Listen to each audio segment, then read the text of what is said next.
ici, il y a aussi les auteurs de textes à travers de l'adaptation des textes. On voit oui, il y a la trace des femmes auteurs, même si les textes sont adaptés. Même avec tout ça, il y a quand même une inclination vers les auteurs masculins. Les textes qui sont extraits des journaux, par exemple l'ABC, Campbell, Tiempo de Hoy, sont des auteurs masculins. Voilà. Las conclusiones.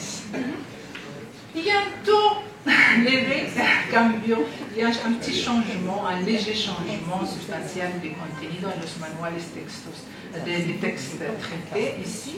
Il y a une meilleure visibilité des femmes, on voit plus de femmes, mais il y a toujours ces clichés dans les contenus et dans les images qui l'illustrent.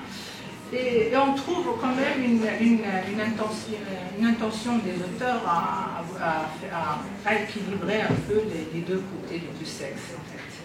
Voilà. La présence de la féminine et les valeurs d'égalité dans les livres de texte, c'est très positif.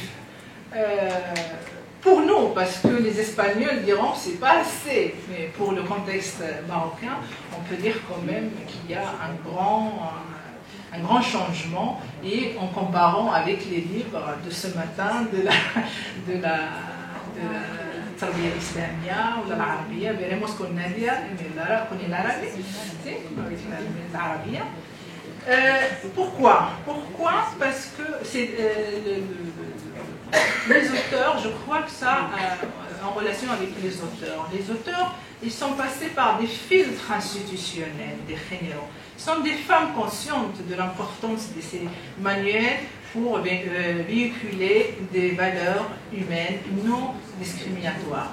Surtout dans le contexte actuel où les libertés sont menacées et un risque de perdre ce qu'on avait gagné déjà. Et je finis avec la phrase que tout le monde sait, que tout le monde la connaît, de Simone de Beauvoir: Nunca olviden que bastará de una crisis política, económica y religiosa para que los derechos de las mujeres sean cuestionados. Estos derechos nunca están adquiridos, hay que estar atentos durante toda la vida. Creo que está traducida en francés, que la voy a traducir. N'oubliez jamais qu'il suffit d'une crise politique, économique ou religieuse pour que les droits des femmes soient questionnés. Ces droits nunca sont acquis. Il faut être vigilant durant toute la vie. Je crois que c'est ça.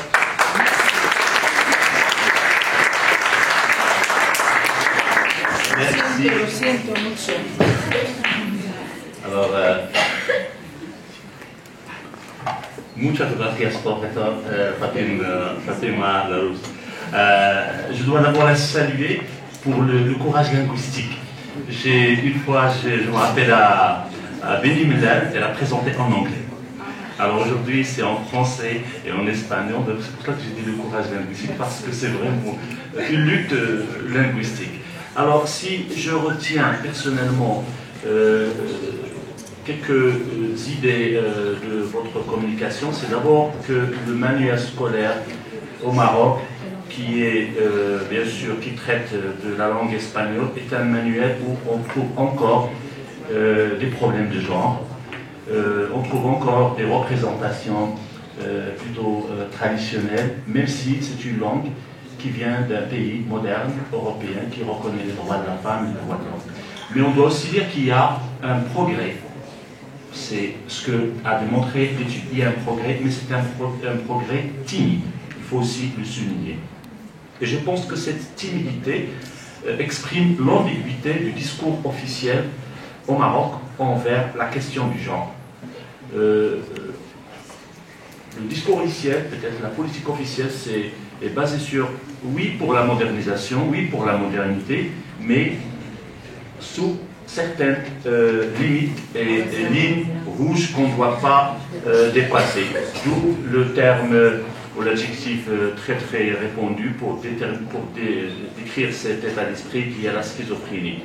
je pense que je suis tout à fait d'accord avec vous, que la femme doit être plus présente, plus active dans pas uniquement l'enseignement, mais aussi l'architecture et la philosophie du manuel scolaire. Sans vraiment la participation active et critique de la femme, tous les obstacles, les handicaps que vous avez relevés ne peuvent pas être surmontés. Oh.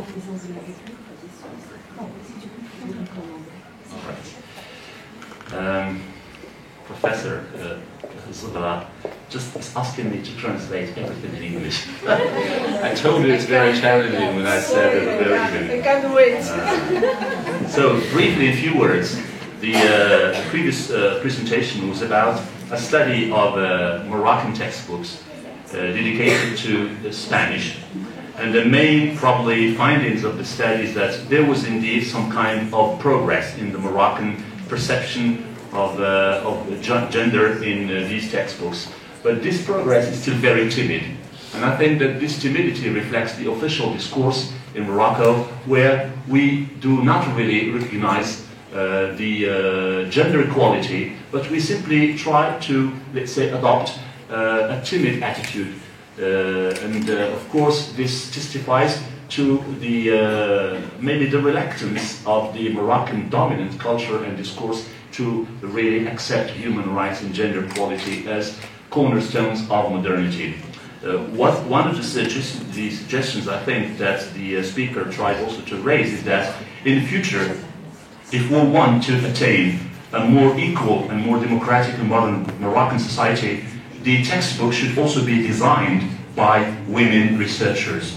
It should not be only the privilege of some male professors or researchers, because they are, in a way or another, determined also by sometimes patriarchal filters. So I totally agree with that, and I think that this is one of the steps that should be adopted in the future to deconstruct and go beyond the limits of the patriarchy.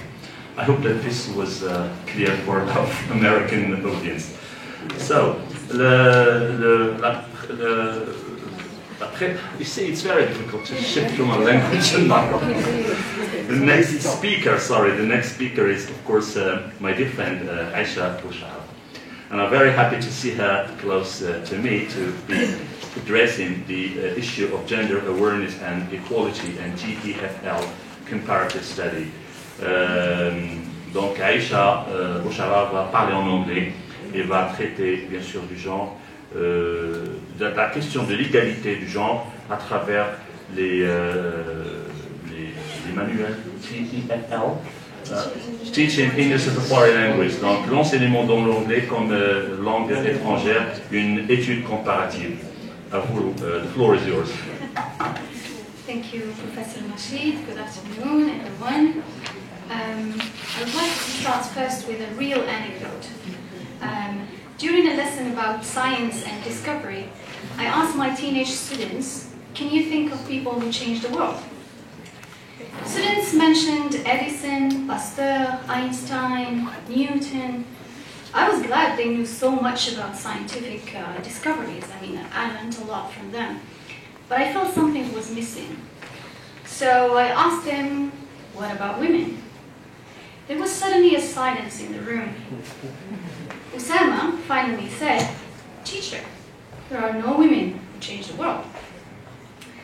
At that moment, my mind went blank. And so I paused for a moment to collect myself, and I told my students that for the next class, they will present at least 3 women who changed the world. I was surprised that they actually did the homework, because they usually don't. But the board was filled with many names, such as Rosa Parks, Mariam Shadid, Benazir Bhutto, Tawakkul Karman, and many others. At the end, I asked my students, why do you think it was difficult for you to name women who changed the world? And Usama, with a quick-witted reply, said, because we don't talk about them. Usama is right, to some extent. Students are not introduced enough to a variety of women characters mainly because of the contents of the textbooks, which most teachers rely on as the primary source of instruction. In this presentation, I'm going to show the extent to which English as a foreign language textbooks represent and include gender awareness and equality. So here's the plan of this presentation. I will first start with briefly discussing two notions related to gender awareness and equality. Then I will explain the method adopted for this study. And after that, I will present the main interpretations of the results obtained. And finally, I'll conclude with some thoughts on this research. But let's first set a background by talking about the process of reproducing gender inequality in society. A gendered education is an established institution based on taken for granted gender ideology in which the dominant do not acknowledge that gender inequality exists. On the other hand, the subordinate accept inequality as a normal social status. Consequently, the dominant are continuously privileged since the subordinate do not challenge gender inequality.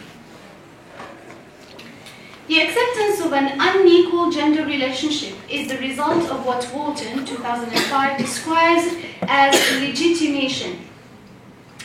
This term refers to the techniques used by the dominant to implement gender ideologies and present them as benign, and I quote her here, as benign and flattering towards the subordinate group rather than hostile and antagonistic. End of quote. The techniques to legitimate gender inequality for Walton are paternalism and deference with E, not I. Paternalism is when women are made to believe that gender inequality is a form of protection from and guidance into society. This technique drives them to lead a respectful submission, hence the second technique, deference. Thus, the reproduction of gender inequality in education as an institution will likely be perpetuated unless the subordinated groups realize that such inequality is not in their best interests. So patriarchal societies have been changing because of many economic, political, and socio-cultural alterations. Conflict is likely to happen as a result of deconstructing a system that has long been institutionalized. In fact, a system cannot change if society does not change. Walton's quote here means that the social order changes before institutionalized dispositions. For this reason, as gender roles are changing in our society, academia is calling for changes in the gendered representations of women in many fields. Nevertheless, gender equality in institutions cannot be achieved in society unless both genders realize and acknowledge the inequality. In this respect, Moroccan academia has been focusing excessively on stereotypical depictions of women. In other words, challenging gender inequalities should not be limited to femininity, but must also include challenging stereotypical representations of masculinity. Another interesting approach mentioned by Walton to achieve gender equality is to make gender matter less. She explains that this approach will hinder a society from being shaped by gender politics. This means that as far as textbooks are concerned, in order to reduce gender inequality in the representation of women and men, there is a need to include characters as individuals whose traits, personalities, activities, and identities would not be based on their gender difference. To achieve this, social, economical, political, and cultural representations must be represented by men and women equally. So my presentation investigates the extent to which the Moroccan and British EFL textbooks represent and include gender awareness and equality in illustrations of individual characters. The textbooks selected for this study are Gateway 2 and Ticket 2, which are Moroccan textbooks for the second year baccalaureate. This is a high school degree.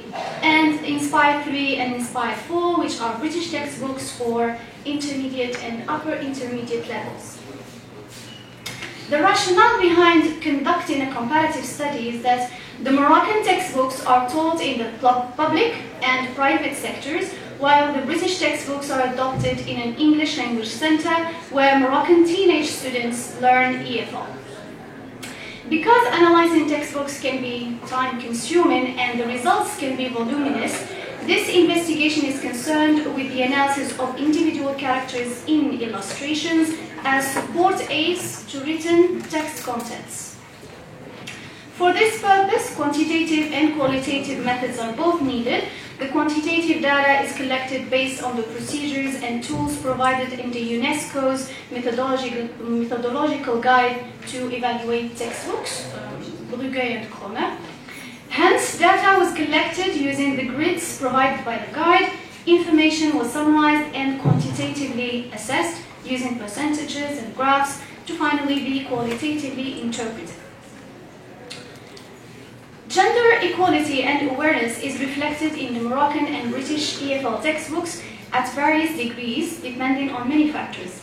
The analysis of the data was mainly concerned about age, gender, famous and unknown characters, and many other parameters that I will discuss in a few. So concerning gender and age for the Moroccan textbooks, Gateway 2 favors the inclusion of adult female characters over adult male characters, which is the opposite for Ticket 2. There is a wide disparity between the number of men and women characters in this textbook, and there is also a wide gap between the number of adults and non-adults in both textbooks. Concerning the British textbooks Inspired 3 and Inspired 4, they show a roughly balanced representation of women, men, girls, and boys. Although certain genders may be favored in both textbooks, there isn't a wide disparity either between genders or ages. Still, adult characters are favored in all textbooks. There is a need to strike a balance between adult and non-adult characters because students tend to identify with characters who have the same age as them. So including successful, well-known and non-adult figures is also a powerful technique for young pupils to aspire for a role model with whom they can identify. In this regard, special care must be given in the selection of girl characters, as young girls are the most affected by inferior academic achievement due to many reasons. As it is for famous figures profile for the Moroccan textbooks, in Gateway 2, women are given special attention by being represented in different fields, unlike men, where they are only represented in the arts. In Ticket 2, women are more present in the field of politics, while men are more present in the arts.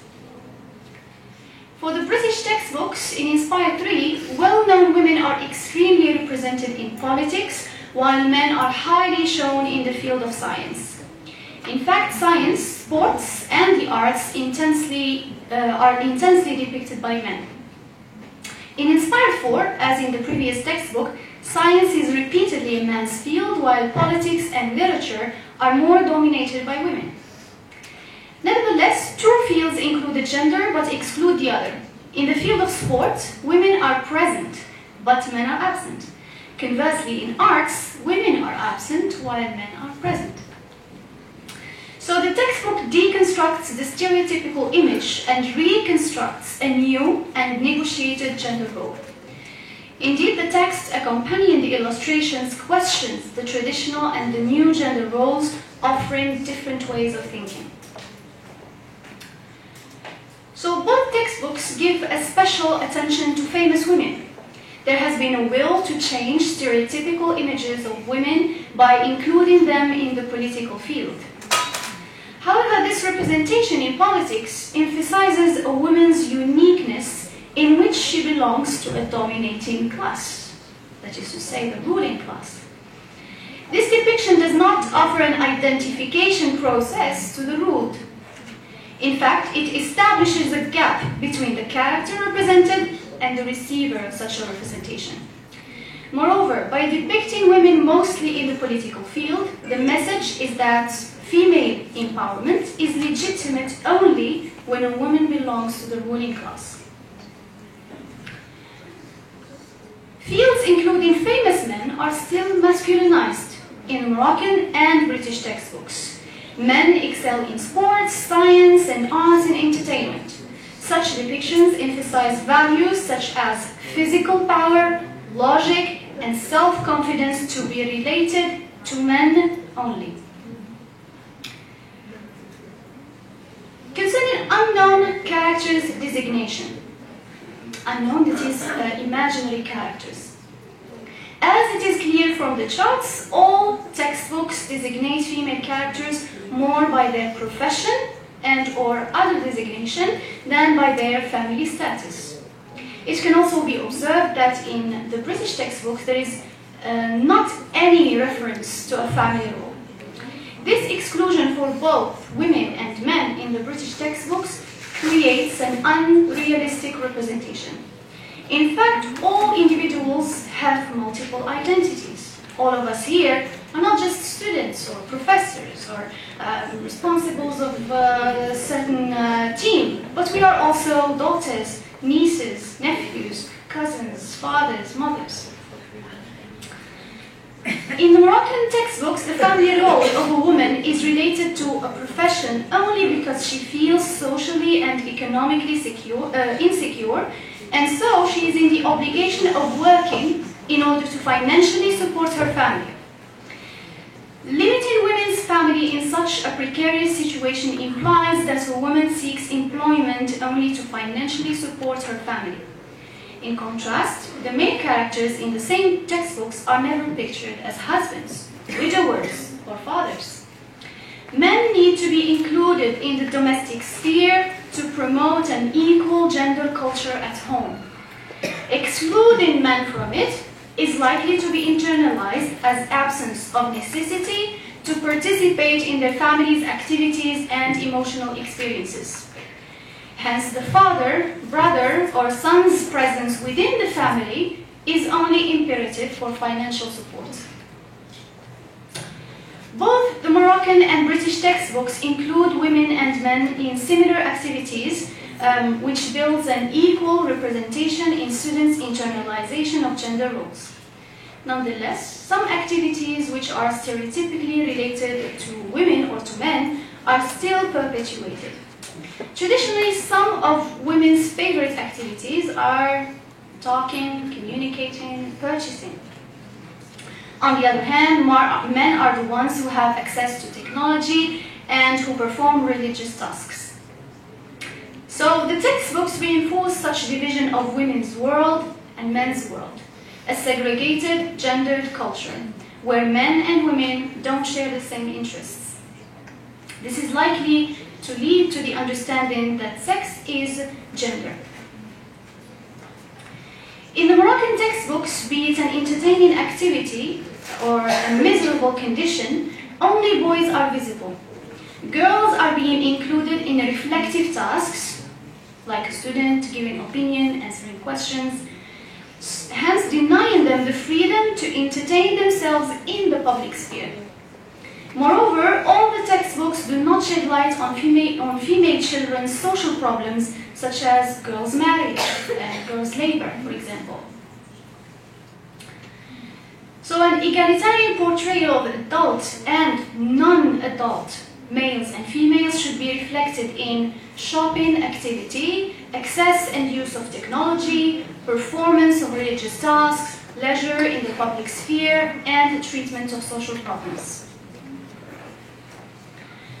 Concerning the occupation of the unknown characters designation, as it is for famous male characters, unknown male characters are depicted more in the arts than women.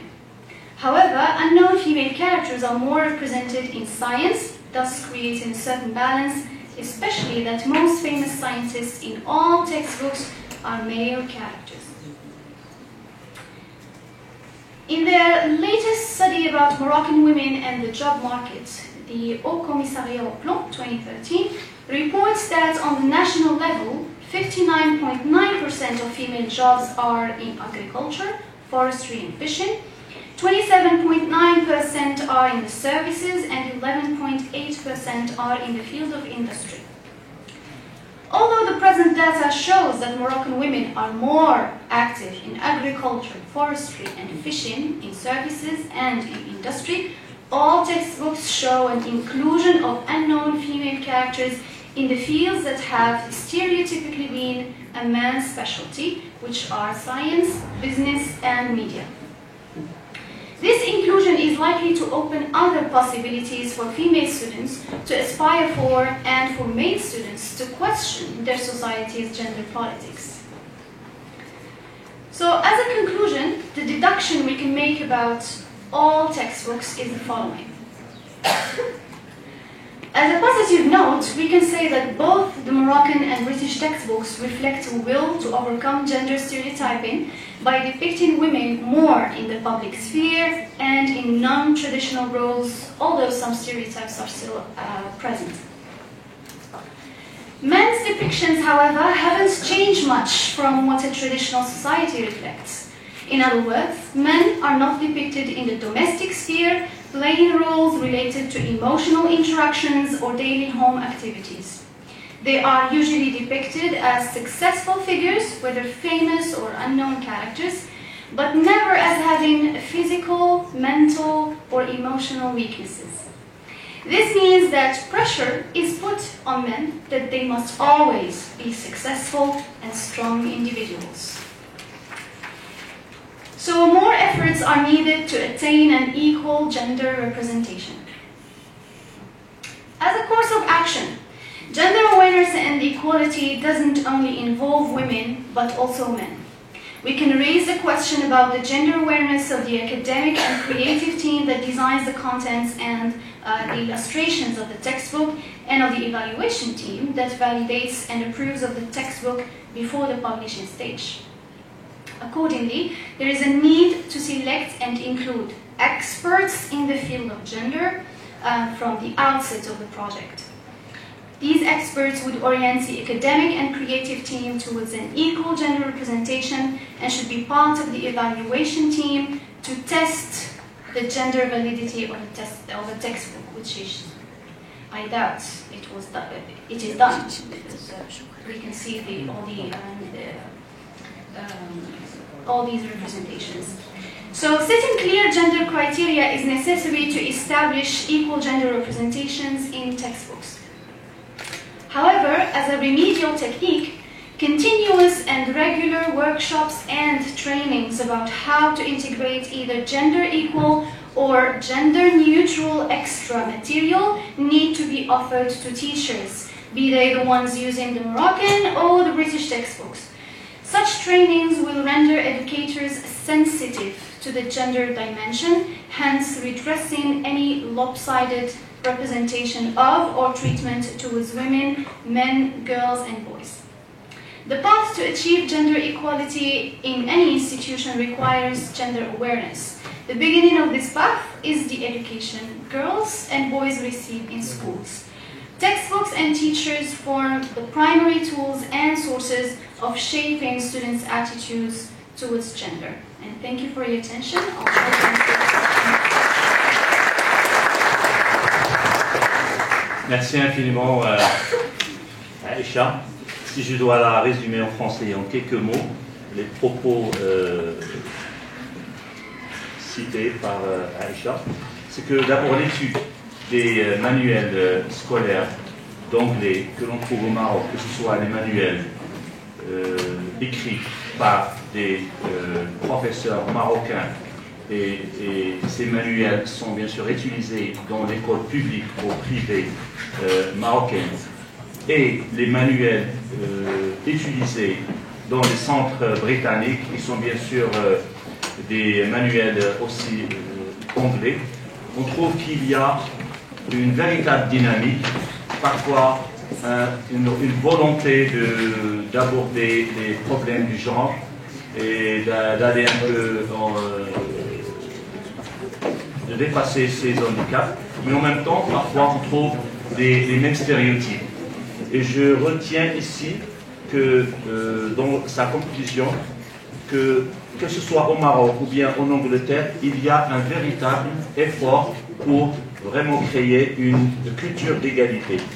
Mais on doit aussi signaler que les hommes dans ces manuels scolaires sont toujours réduits à des rôles où ils doivent être des rôles de héros et qu'ils doivent toujours être positifs et réussir dans leur profession.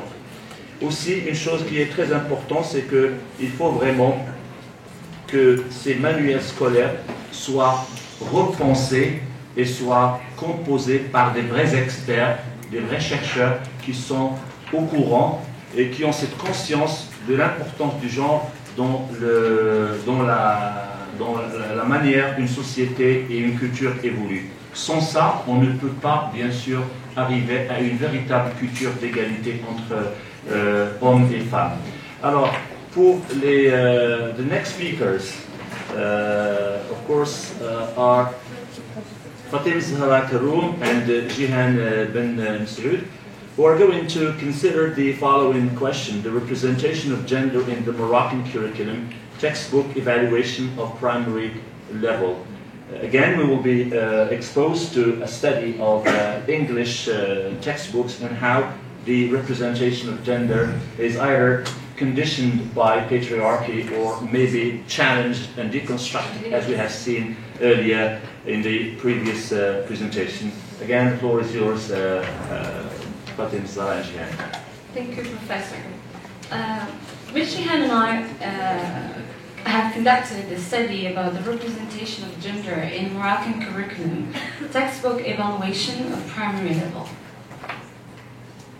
Well, to start with, I would like to say a quote by Nelson Mandela, a very important quote, where he said that education is the most powerful weapon which you can use to change the world, a world that gathers both men and women. And so to achieve this change he talked about, we need from the very beginning, it means at the primary level, we need to set very clear education policy, very clear guidelines, equal values. Okay?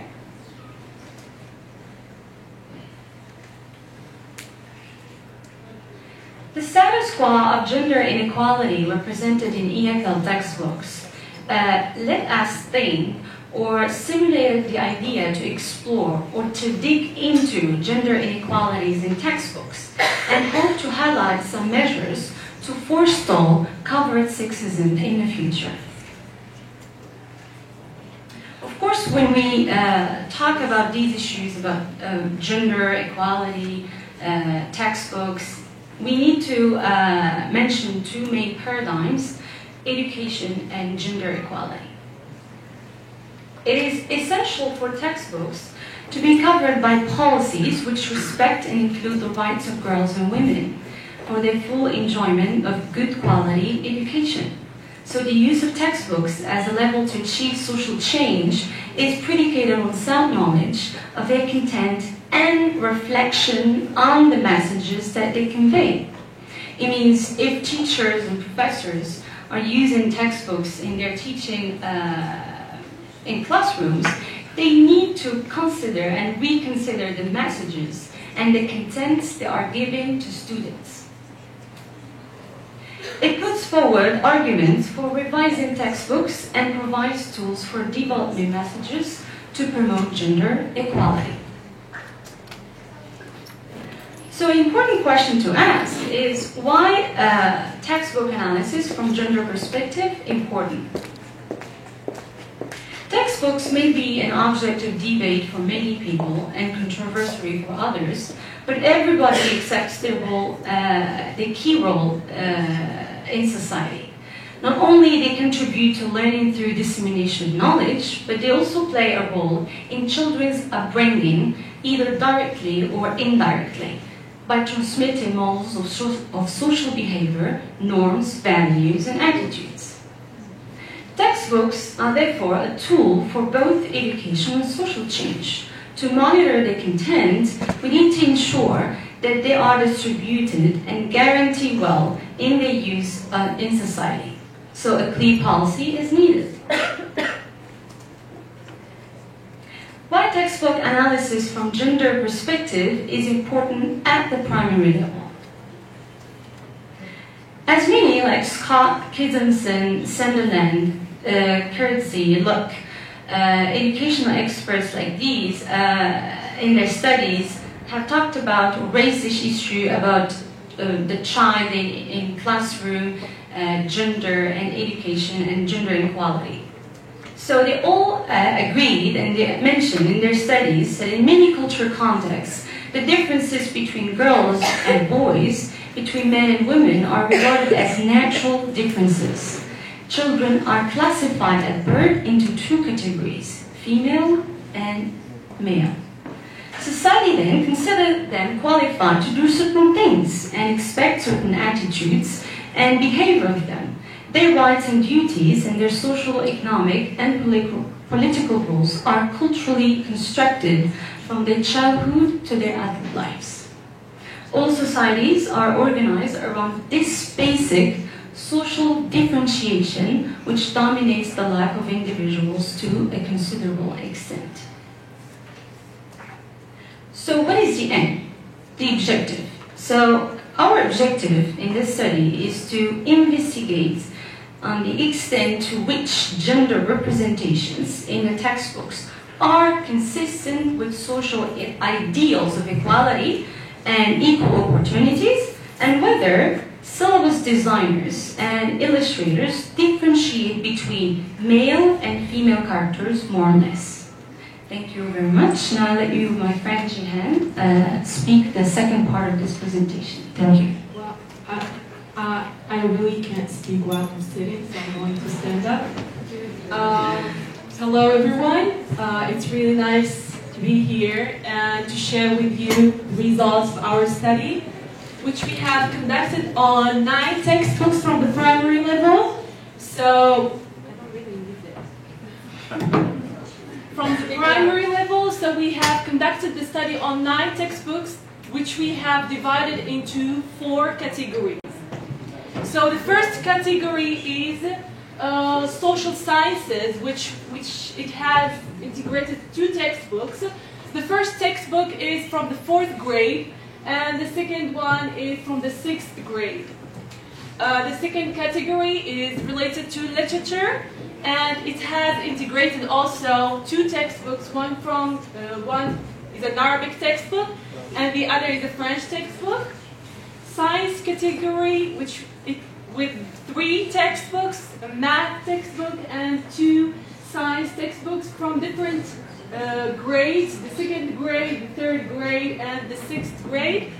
And the last category is Islamic education with 2 textbooks, the 5th grade and the other from the 1st grade. Actually, in our data analysis, we have tried to adopt we have adopted content and visual analysis, so we have simply tried to count the frequency of males and females, authors, males and females, characters, clothing colors, occupational roles, activities, and the historical figures. So starting with the authors, we have found that 88% of the authors were only males, while only 12% were females. And this result would actually explain the following findings. By the way, as you might see here, we have tried to share with you both results, detailed results with all of the 4 categories and the general results. So I'm going to focus more on the general results. So as for the characters, we have found that males were more typically represented than females. As we can see, 66% were only males characters and only 34% of female characters. As for clothes colors, we have found that males and females were illustrated wearing different colors. So males were illustrated with yellow, blue, orange, and brown colors, but basically the blue and the yellow had higher percentage, while females were presented more with the pink and the red colors. As you can see, 82% with the pink color and 18% red colors. But it's not the pink and not the Yeah. need to show yes the colors. It's okay. We have it here. All right. It's good. So, as for the historical figures, we have found 88% of male historical figures, while only 12% of female historical figures, which were only in Islamic education textbooks, and they were basically all prophets' wives. So, while we were conducting the content analysis, we have found in a social sciences textbook from the 4th grade that this text, and in this text it was taken from a unit about historical monuments. So in this text they are talking about the mosque of Al-Qarawiyyin.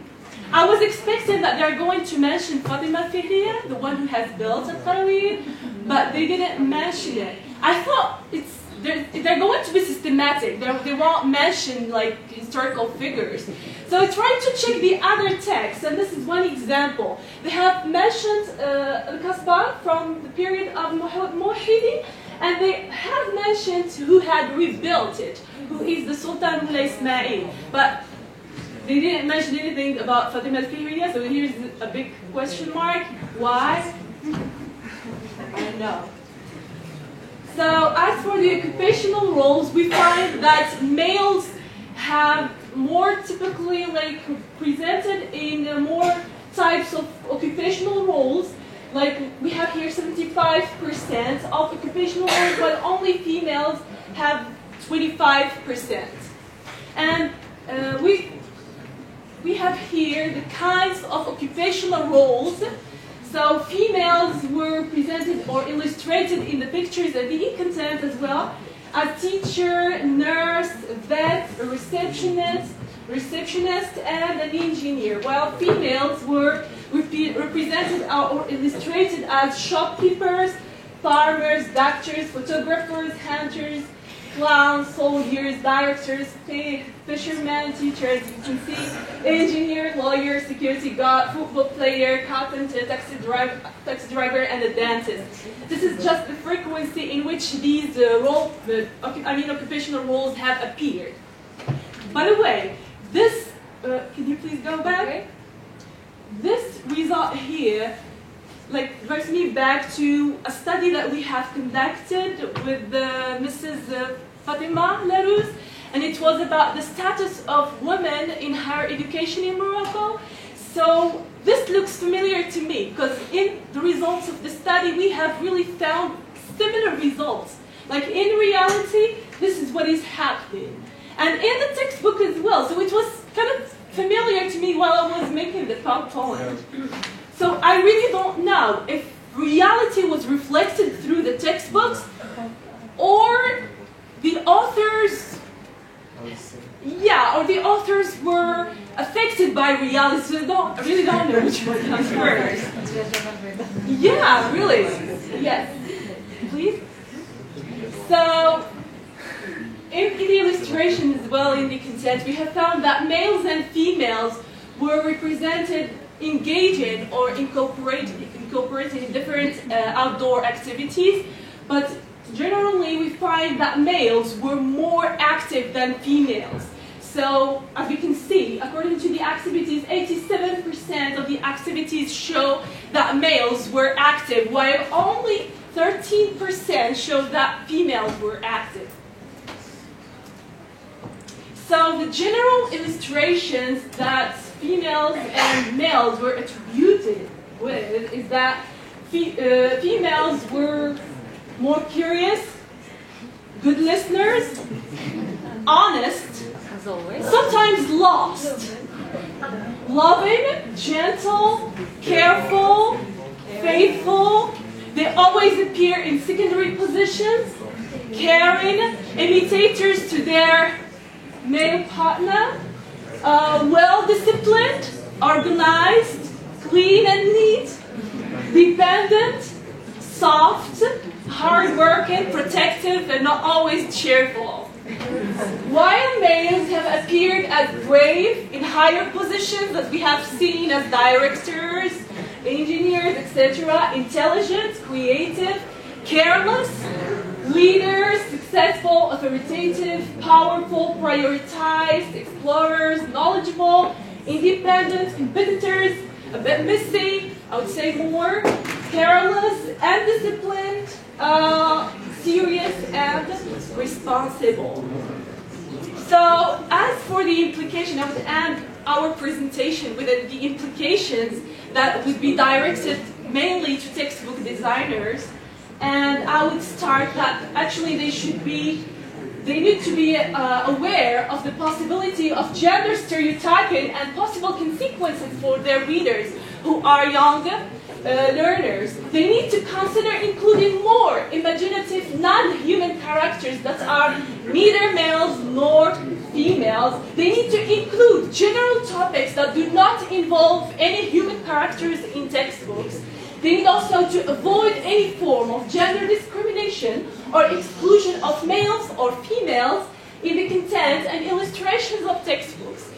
Finally, they need to ensure gender equality in different subjects, both reading passages and dialogues, and types of illustrations that are both line drawings and photographs of their textbooks. Thanks a lot for your attention.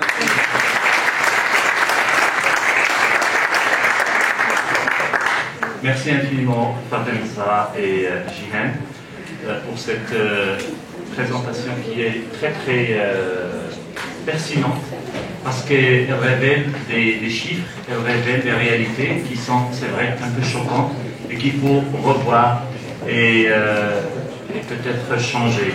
Je suis tout à fait d'accord avec vous que là encore, la question revient à ceux qui font l'architecture et la philosophie de ces textbooks, ou ces manuels scolaires.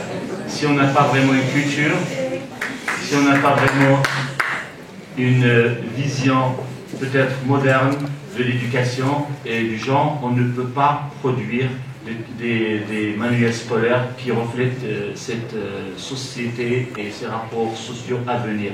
Et par conséquent, j'ai l'impression qu'on est en train de recréer le même cercle, c'est-à-dire ces jeunes élèves ou étudiants qui sont en train de lire et en même temps d'intérioriser ces images, et ils ne vont faire que reproduire le même discours patriarcal. Donc c'est une urgence vraiment de revoir les manuels scolaires. Alors, à mon retour, إلى النادية العشيري.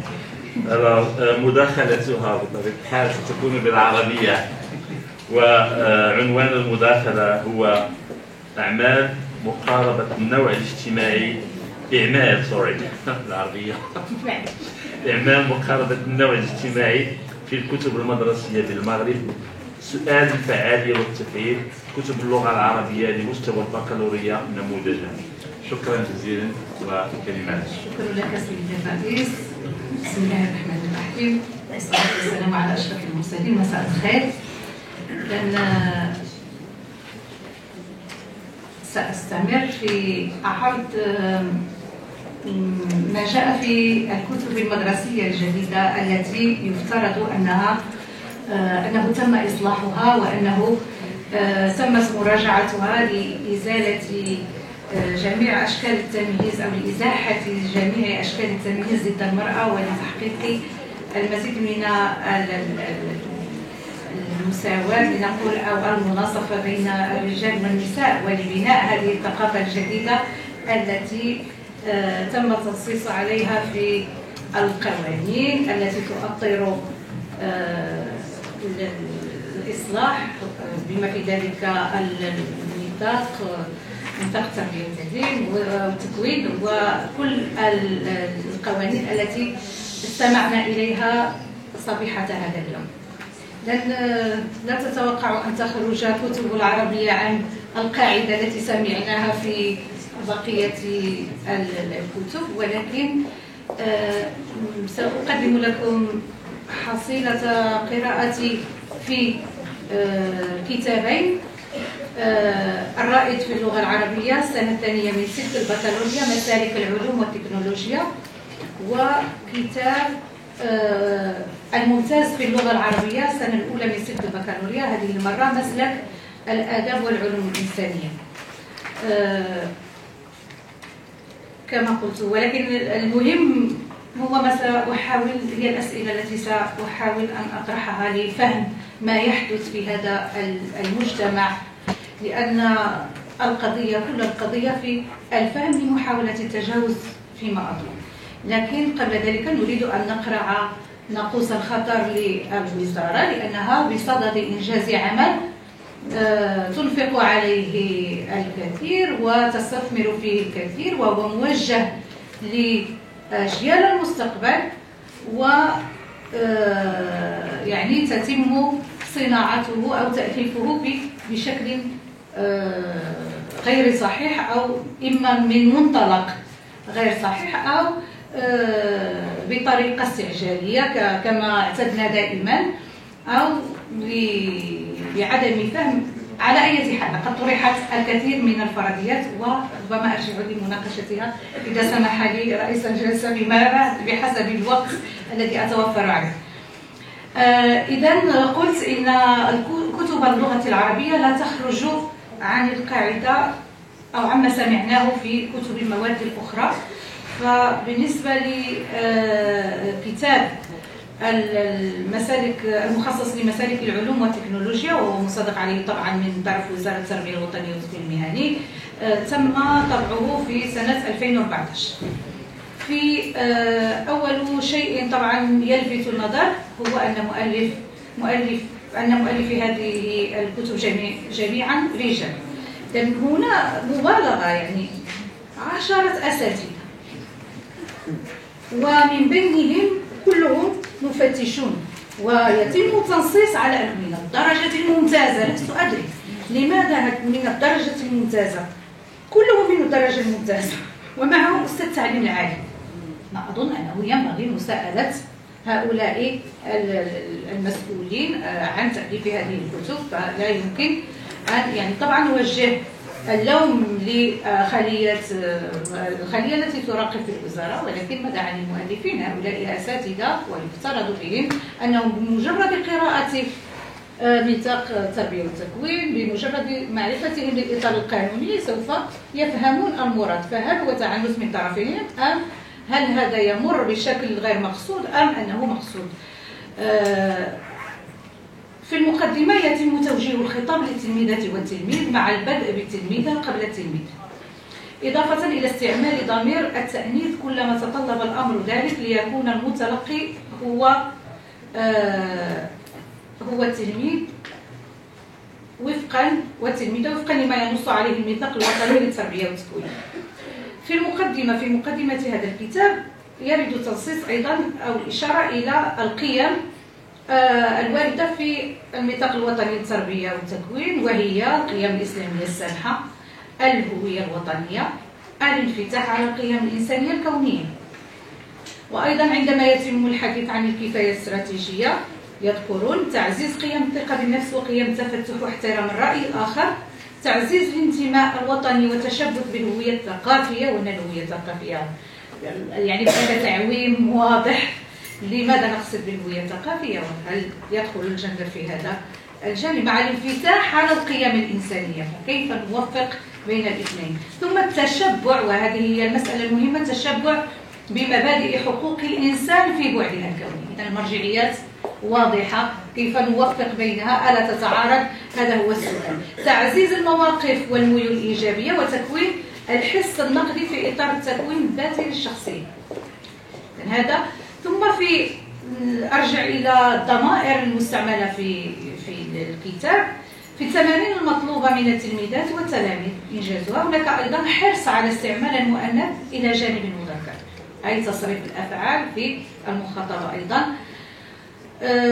والآن يعني هذا بالنسبة يبدو لي أن هذا هو الجندر بالنسبة إلى المؤلفين. هذا ما يفهمه المؤلفون من الجندر، أنه ينبغي التنبه إلى أن هذا الكتاب هو موجه للتلميذ والتلميذة، وبالتالي ينبغي منذ البداية أن وسوف ربما لن يكفيني الوقت وكي لا أنسى الفكرة أريد أن أقولها الآن. أذكر في التسعينيات من القرن الماضي عندما بدأنا بالتكوين في الجندر، أو النوع الاجتماعي.